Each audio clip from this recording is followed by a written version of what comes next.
But it's funny. It is Polar Plunge time of year. It is. It is that, and a lot of areas, a lot of places over the country do things like that. They do their polar plunges.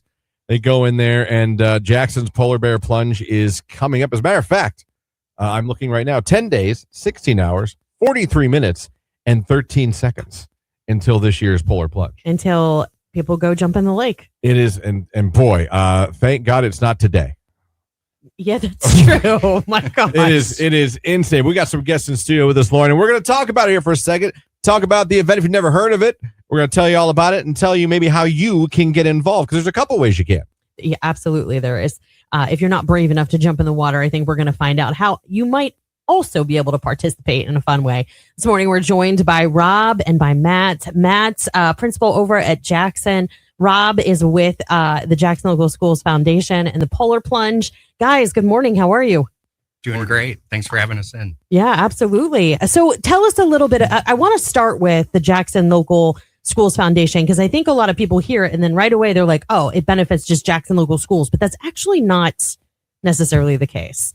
So let's talk a little bit about the foundation first. Yeah, that's a great point, Lauren. So the Jackson Local Schools Foundation is our organization that helps support Jackson Local Schools. Many school districts here locally and throughout the country have a foundation. Mm-hmm. Foundations typically work on behalf of the school district to raise funds to support needs that maybe the district can't afford to do on their own. So our foundation was established in 2011. So we'll be celebrating our 15th anniversary in September of this year. So we're excited about that. And as we start to talk about the plunge, this actually represents our 10th annual Polar Bear Plunge. So really excited about this year's event as well. So it was 10 years ago that the brainchild to go jump in a frozen, frigid, cold lake came into the picture. But it's the funniest thing because these ice baths have become so popular, and I feel like more and more people are totally willing to do it. It's a little bit crazy. It breaks up the monotony of the winter.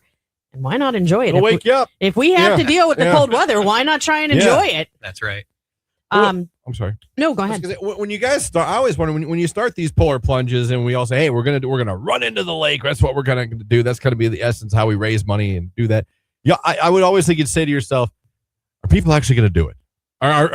It sounds fun, but when it's time to when push comes to shove, yeah. And how blown away have you been over the years from when this started to where we're at today in 2026, and how many people want to be part of this, want to help raise money, but at the same time are so eager to do this in the middle of the winter every year?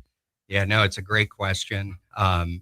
Jim Camp, who kind of was the visionary around identifying the event and bringing it to Jackson, kind of appropriate. We are the polar bears. Polar bears love that cold water. They do. But through those 10 years, we've had over 2,700 jumpers. Wow. And this past year, I believe we set a record with over 500 jumpers. So, Christian, to answer your question, I think every year we're blown away by the turnout. It exceeds the prior year, but we're expecting a 500 plus turnout of jumpers, probably over 1,000 attendees. Wow. A week from this coming Saturday. So expect a really, really strong turnout.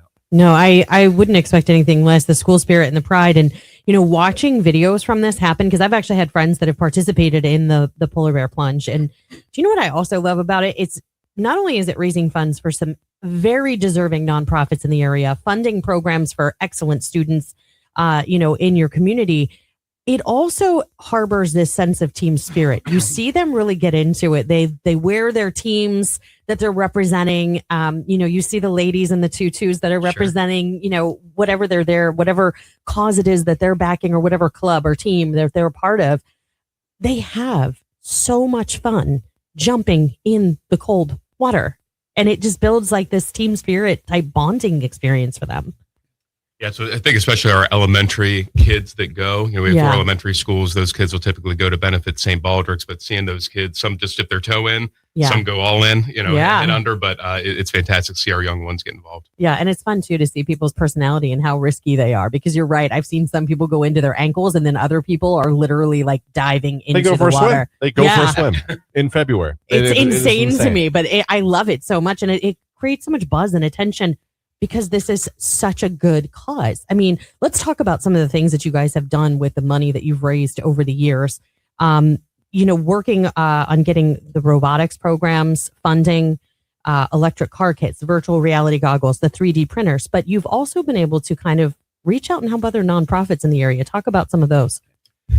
Yeah, really. St. Baldrick's is the big one. So like I mentioned earlier, our elementary schools jump for St. Baldrick's. Between our schools in North Canton, we've raised over $1 million over the past 20 years for St. Baldrick's to help fight pediatric cancer. So I think that's the biggest one for our school that we really take a look at. Our marine biology program as well, combined with North Canton, got some new equipment over the past couple of years. Really, it's a classroom, curriculum, what we're looking at for the high school level and the middle school. Sure. Like I said, the VR goggles are fantastic. Getting to, go back into World War II and see what that looks like through the eyes of a soldier. The robotics, the 3D printer, it was really cool. They actually teamed with our musical program to make props for our musical this past couple of years. So, it's some really, really neat projects we want to do. And thanks to the foundation, thanks to all these jumpers. Yeah. And then outside of the school district, there's other nonprofits that you guys have worked with to help fund because they benefit the people in your community as well. That's right. Yeah. So we, one of Jim's visions when he created the event was that this event could not only just be for the foundation, it could be for other community 501c3s. So the teams that elect to jump will also select a nonprofit organization, and half of the funds that they raise go to the foundation and the remaining half go to those independent 501c3s. As Matt mentioned, St. Baldrick's, probably one of the biggest beneficiaries over our 10-year period. But we've supported local animal shelters. We've supported the Be a Better Me Foundation. We've supported athletic programs as they're trying to raise funds for their upcoming seasons. Mm-hmm. So it's a great opportunity for us to partner with those organizations. And really what they got to do is find some brave jumpers to represent them and then go out and collect those donations. And it's important too. Anyone listening, if they want to get involved, not just with the jumping, but maybe say they want to donate but don't want to jump. There's ways you can do that as well. You don't just have to jump. If that's something you don't want to do and you still want to help out, you absolutely can. Let's tell everybody how they can do that. Yeah, that's definitely right. You can go out to our website, which is jacksonpolarbearplunge.org. You have an opportunity to go out and donate to the event. You can go out, take a look at the teams as those are getting set up now. If you see a team that's jumping maybe for a cause you feel strongly about, you can support that team and make a donation on their behalf. And as you said, you don't have to come out on that cold day and jump in the water yourself. And then I also see where you guys are looking for volunteers as well. If you still need volunteers and they want to help out, what do you need from the volunteers that day? What are you looking for from volunteers? Yeah, so volunteers obviously integral to the success of the event. They help us certainly with flow of participants. They help us with the setup and the takedown of the event. We put up some barricades where we want to kind of separate traffic from individuals that are walking in the event. We do have changing tents that are heated, so when people come out of the water. Very nice. I was going to ask where they go after. Like, what do you do? All right, you did it. That's great. Now I'm freezing. What do you do? Yeah, so we offer plenty of changing tents that are certainly heated. We'll have individuals manage those in terms of getting people in and out of them as quickly as possible, because we know if you're standing there wet, you want to get out of those wet clothes as quickly as you can and into something dry. Yeah, absolutely. Well, I love this so much. I think it's such a great cause. And again, it's a Jackson Polar Bear Plunge. And this is the one time that when somebody yells at you, hey, go jump in the lake, it doesn't mean what you think it does. It means go do something good for your community. It means step up and do something fun this winter, a little outside of the box, a little cold, but totally worth the benefit and what it benefits in our community. So we thank you guys for braving the cold this morning. Not as cold as jumping in the lake, but it is pretty cold out there. So thank you for coming down to the studio to talk to us about it. And we hope this is an incredibly successful event for, the schools, for the foundation, for all of the nonprofits that are going to be jumping in the lake. Coming up February 7th. That's the date. Again, make sure you get the information. Register.